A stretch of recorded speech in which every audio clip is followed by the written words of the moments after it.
नमस्कार। यूपी में आज क्या हो रहा है? विकास के बड़े काम से लेकर सनातन का अपमान करने वालों के खिलाफ भाजपा का सख्त रुख तक सब कुछ बताएंगे आपको कैपिटल टीवी उत्तर प्रदेश के खास शो 4 के चक्रव्यूह में। मैं हूं आपके साथ राधिका राज।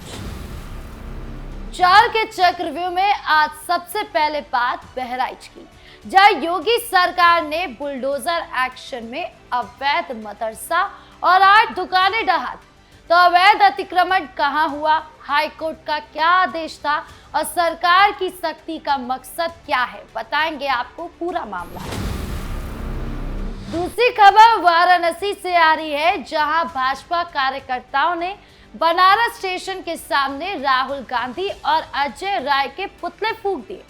बताएंगे आपको अजय राय ने ऐसा क्या बोल दिया, भाजपा ने क्यों इतना बड़ा विरोध और सनातन अपमान का आरोप लगाया है, बताएंगे आपको सब कुछ।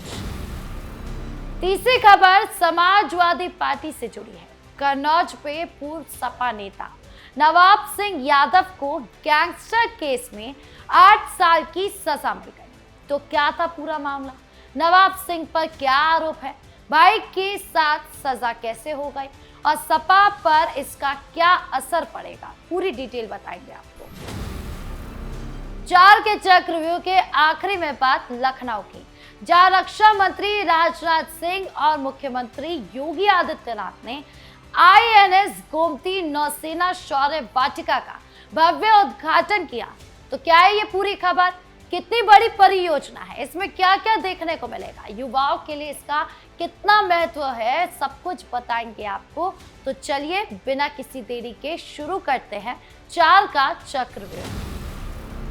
4 के चक्रव्यूह में आज सबसे पहले बात करते हैं बहराइच की, जहां योगी सरकार ने बुलडोजर एक्शन चलाकर एक अवैध मदरसा और 8 दुकानों को ढहा कर रख दिया। प्रयागपुर तहसील के सिंहपुर घिसौना बाजार में खलिहाल की सरकारी जमीन पर कुछ लोगों ने अतिक्रमण करके मदरसा और दुकानें बना ली थी। हाई कोर्ट के साफ आदेश के बाद SDM अश्वनी पांडे की टीम ने भारी पुलिस बल की सुरक्षा में ये कार्रवाई की। रफीक उर्फ कफील और उनके बेटे बबलू ने 2 साल पहले हाई कोर्ट में याचिका दायर की थी, लेकिन कोर्ट ने उनके पक्ष में फैसला नहीं दिया। नतीजा ये हुआ कि बुलडोजर पहुंच गया और अवैध निर्माणों को तोड़ दिया गया। मौके पर कुल 11 दुकानें थी, जिनमें से 8 दुकानों पर पूरी कार्रवाई हुई। बाकी 3 दुकानों पर कोर्ट से स्थगन मिला हुआ है, इसीलिए उन्हें छोड़ दिया गया। जैसे बुलडोजर चला, पूरे इलाके में हड़का मच गया। स्थानीय लोग इकट्ठा हो गए और काफी हंगामा हुआ। बहराइच भारत नेपाल बॉर्डर के बहुत करीब है, यह सुरक्षा की दृष्टि से भी सरकार काफी सतर्क है। योगी सरकार अब इन सब पर सख्ती से कार्रवाई कर रही है।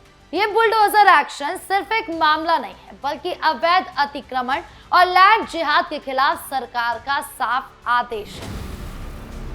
दूसरी खबर वाराणसी से आ रही है, जहां भाजपा कार्यकर्ताओं ने बनारस स्टेशन के सामने राहुल गांधी और कांग्रेस प्रदेश अध्यक्ष अजय राय के पुतले फूंक दिए। पूरा मामला अजय राय की प्रधान नरेंद्र मोदी के खिलाफ बेहद अभद्र और अपमानजनक टिप्पणी से शुरू हुआ। महोबा के एक कार्यक्रम में अजय राय ने PM मोदी को लेकर ऐसी घटिया भाषा का इस्तेमाल किया कि भाजपा ने इसे सनातन धर्म और हिंदू भावनाओं पर सीधा अपमान बता दिया। सबसे पहले आपको विरोध की वो वीडियो दिखा देते हैं, जिसमें नारे लगे हैं, राहुल गांधी माफी मांगो, अजय राय होश में आओ, सनातन का अपमान नहीं सहेगा हिंदुस्तान। राहुल गांधी अजय राय मुर्दाबाद मुर्दाबाद, शर्म करो। कार्यकर्ताओं ने दोनों नेताओं के पुतले आग के हवाले कर दिए। पुतला दहन से धुआं उठा, स्टेशन का माहौल गर्मा गया।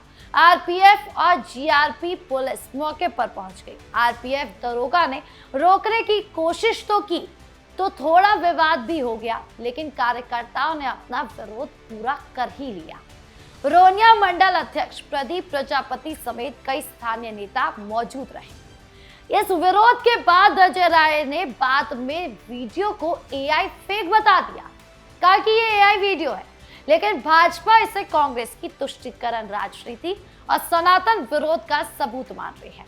ये घटना दिखाती है कि अब जनता और भाजपा दोनों सनातन का अपमान करने वालों को मुंह तोड़ जवाब दे रही है। कांग्रेस पर लगातार सवाल उठ रहे हैं। पुतला दहन के जरिए भाजपा ने साफ संदेश दिया है कि सनातन धर्म पर कोई हमला सहन नहीं होगा। तीसरी खबर समाजवादी पार्टी के लिए बहुत बुरी है। कन्नौज में पूर्व सपा नेता और ब्लॉक प्रमुख नवाब सिंह यादव को गैंगस्टर केस में 8 साल की सजा हो गई। उनके भाई नीलू यादव को भी 8 साल कठोर कारावास और 10-10 लाख रुपए का जुर्माना लग गया।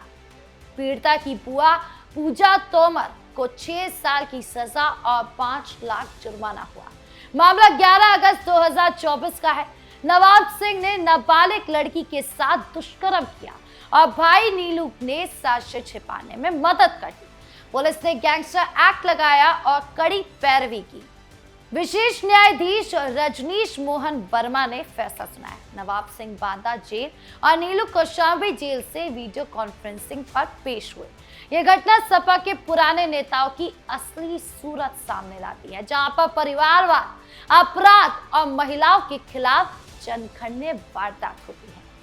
हालांकि योगी सरकार किसी भी पार्टी के अपराधी को छूट नहीं दे रही। सपा पर ऐसे कई केस आ रहे हैं जिससे उनकी विसन्नता पर पूरी तरह सवाल उठने लगा है। कोर्ट का यह फैसला साफ संदेश है कि अपराध करने वाले को सजा जरूर मिलेगी, भले ही वो नेता। पेशी के दौरान नीलू यादव की पुलिस से झड़प भी हो गई थी। योगी प्रशासन अपराध मुक्त यूपी बनाने के लिए पूरी तरह प्रतिबद्ध है। नवाब सिंह जैसे लोग अब जेल की सलाखों के पीछे हैं।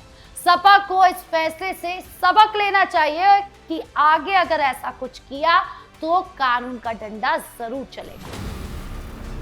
4 के चक्रव्यूह के आखिरी में बात करते हैं लखनऊ की, जहां रक्षा मंत्री राजनाथ सिंह और मुख्यमंत्री योगी आदित्यनाथ ने आईएनएस गोमती नौसेना शौर्य वाटिका का भव्य उद्घाटन किया। एकाना क्रिकेट स्टेडियम के गेट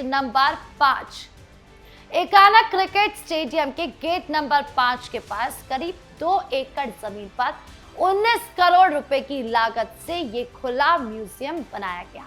इसका सबसे बड़ा आकर्षण भारतीय नौसेना का पुराना युद्धपोत आईएनएस गोमती है, जो साल 2022 में सेवा से रिटायर हो चुका था।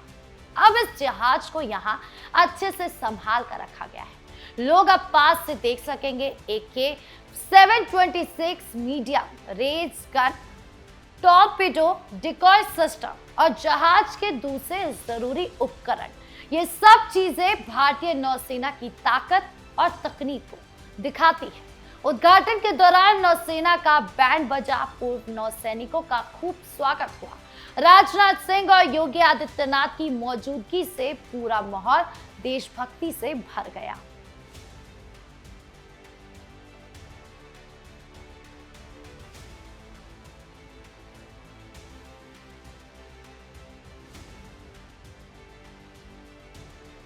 यही नहीं, पर्यटन मंत्री जयवीर सिंह ने कहा कि ये जगह नौसेना के वीर सैनिकों को सच्ची श्रद्धांजलि है।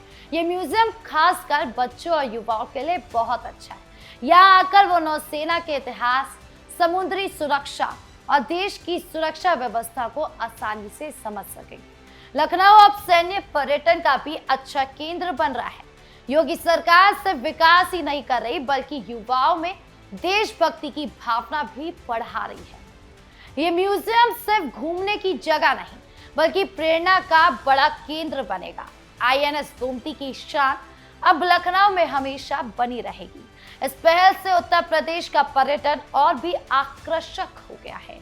भाजपा सरकार सैनिकों के सम्मान और युवा पीढ़ी को देश से जोड़ने में पूरी तरह गंभीर दिखाई दे रही है। तो 4 के चक्रव्यूह में आज के लिए बस इतना ही। बुलडोजर एक्शन, सनातन अपमान का विरोध, सपा नेता को सजा और नौसेना शौर्य वाटिका का उद्घाटन, चारों खबरें यूपी की सकारात्मक दिशा दिखाती है। आपको इनमें से कौन सी खबर सबसे ज्यादा जरूरी लगी, कमेंट बॉक्स में जरूर बताएं। धन्यवाद।